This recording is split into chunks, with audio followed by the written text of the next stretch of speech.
Agent Skeeter Perkins pulled the rented sedan off the main highway and slowly made his way up the rural back road. He focused on his destination, a secluded oil field, as he maneuvered around locals desperately trying to sneak a peek. This was normally a sleepy little town about 30 miles outside of Houston where nothing of consequence ever happened. A body was big news in these parts, an event the locals didn't want to miss. Mixed in with the curious but harmless natives were various news outlets, reporters and cameramen, a little more creative in their zest for that one great shot. Skeet knew the competition was fierce, and each station sent their best men and women in hopes of scooping their rivals as they reported the breaking news. Confirmation the murders were connected had reached the national syndicates. Anchors with the biggest networks debated everything from the mental stability of a serial killer to safety tips for the average American. Skeet hit the button to roll down the driver's side window and casually flipped open his credentials as he approached the stoic lawman positioned to block the public from entering the scene. Within seconds, he was waved forward, around the barricade, and onto a makeshift parking area among the tall weeds. He stepped from the vehicle and paused to take in his surroundings. The medical examiner already had a transport wagon parked among the marked units, various paramedic vehicles, and unmarked sedans that most likely belonged to the violent crimes detectives already working the scene.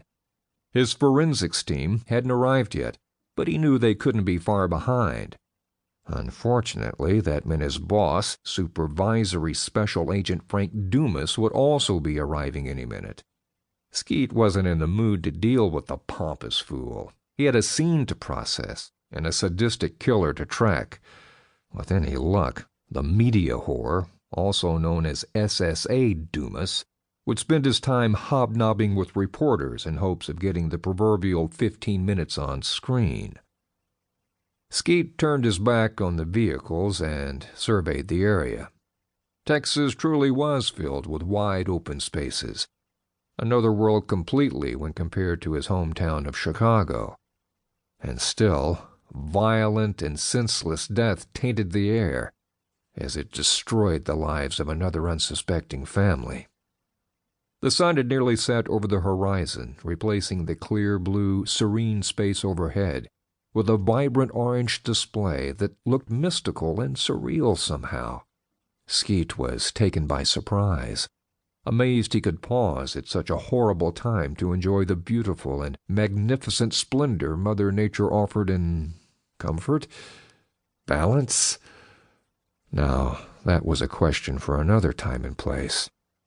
He sighed, took a deep breath, and tried to focus on the task ahead as he surveyed the area.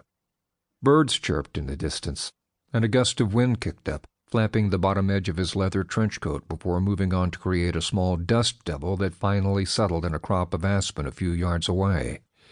It would have been a peaceful, pleasant evening if not for the body.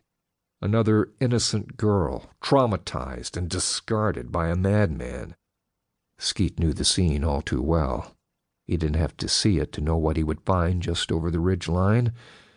At least the girl was out of sight, protected from the gawkers, cameras, and the madness. He closed his eyes and once again tried to focus, to relax his mind and utilize all of his senses.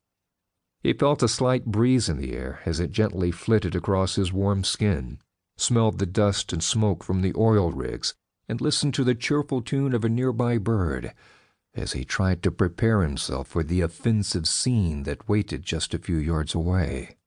He'd never been to Texas before, but he thought, under different circumstances, he might actually find it pleasant and relaxing. He sighed deeply, only allowing himself a few seconds before he straightened and moved forward. His long strides took him to the yellow tape and the uniformed officer stationed to protect the inner perimeter in a matter of seconds.